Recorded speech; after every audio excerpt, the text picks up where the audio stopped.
Non c'è pace per la nuova linea 80 di Arriva Veneto.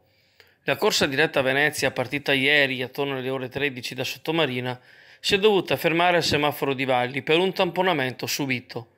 Mentre la corriera ha rallentato per posizionarsi in colonna, dopo circa 10 secondi i passeggeri hanno avvertito il tonfo. Un'auto retrostante ne ha tamponata un'altra, che giocoforza è finita contro l'autobus. Nessuno ha subito infortuni. Gli utenti destinati a Venezia hanno fatto a tempo a salire sopra un altro mezzo di linea che precedeva di poco quello urtato. Il giovane guidatore della prima auto coinvolta, che ha asserito di essere stato disturbato da un insetto, è stato sottoposto all'alcol test. Nella sua vettura, all'impatto, sono scoppiati gli airbag. Ma non è tutto.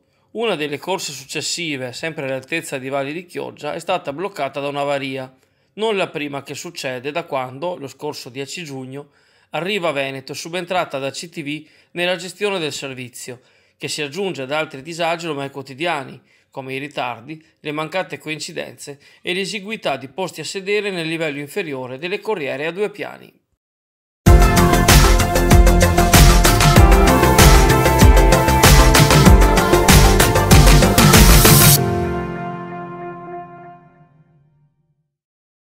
Non c'è pace per la nuova linea 80 di Arriva Veneto. La corsa diretta a Venezia, partita ieri attorno alle ore 13 da Sottomarina, si è dovuta fermare al semaforo di Valli per un tamponamento subito.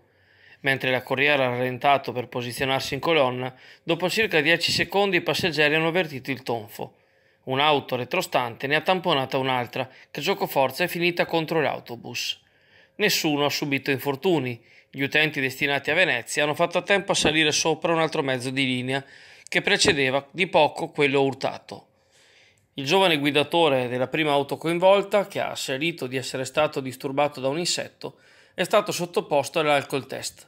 Nella sua vettura, all'impatto, sono scoppiati gli airbag. Ma non è tutto. Una delle corse successive, sempre all'altezza di Valli di Chioggia, è stata bloccata da un'avaria. Non la prima che succede da quando, lo scorso 10 giugno, Arriva Veneto è subentrata da CTV nella gestione del servizio, che si aggiunge ad altri disagi ormai quotidiani, come i ritardi, le mancate coincidenze e l'esiguità di posti a sedere nel livello inferiore delle corriere a 2 piani.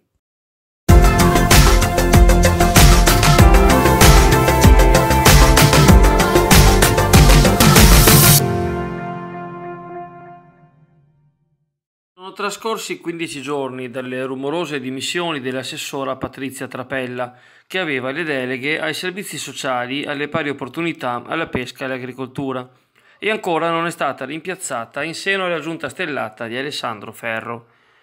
A quanto si apprende, nella maggioranza non sono stati ancora compiuti i passi necessari all'individuazione del nuovo nomina entrata, né si conosce se la scelta avverrà ancora per curriculum, se ricadrà ancora su una donna per mantenere l'equilibrio di genere, se coprirà ancora gli incarichi alla pesca e all'agricoltura, pur senza la gestione dei mercati, o se invece questi saranno riuniti nella stessa persona. Quel che è certo è che nonostante le capacità dei dipendenti che ogni giorno lavorano ai servizi sociali e agli altri assessorati, l'interim affidato al sindaco non può bastare. Una sostanziale stasi di inizio estate è anche comprensibile, ma data l'importanza dei referati in gioco, è bene che la Giunta 5 Stelle rientri quanto prima nel suo pieno organico.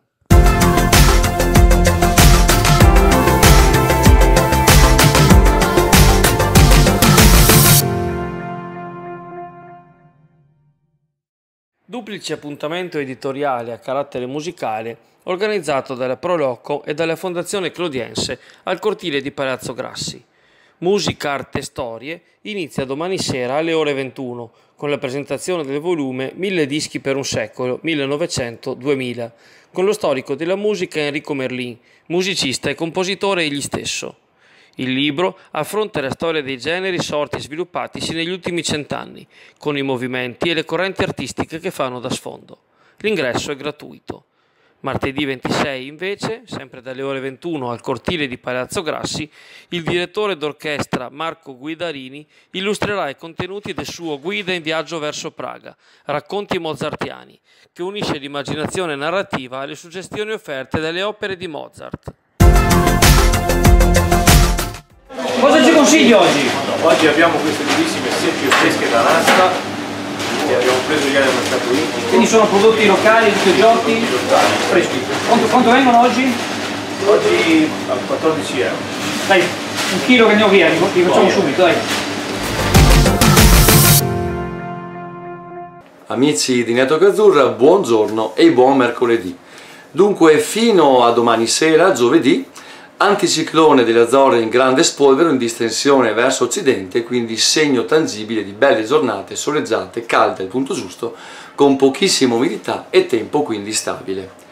Tra giovedì notte e venerdì pomeriggio il passaggio di un fronte perturbato con aria scandinava verso i Balcani ci toccherà marginalmente, ma quel tanto che basta da assottigliare parzialmente il campo oppressorio, e un fronte freddo di passaggio coinvolgerà verso le nostre zone intense correnti di bora con conseguente calo termico e sventagliata temporalesca piuttosto incisiva tra la notte e il venerdì mattina. Questo farà sì che il campo barico dunque si abbassi e oltre alla pioggia e ai temporali avremo anche un discreto abbassamento delle temperature nell'ordine di 5-6 gradi, avvertibile ed apprezzabile in special modo tra venerdì sera, sabato e domenica.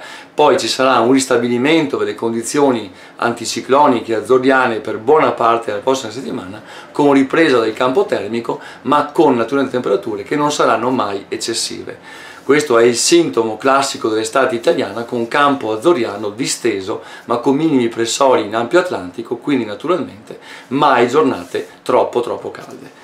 Anche durante queste giornate possiamo notare che le mattine sono decisamente ventilate dal nord a nord-est e nel pomeriggio cieli sgombri da nubi ma con sensazione di afa molto bassa, perché l'umidità sta tra i 35 e i 37%.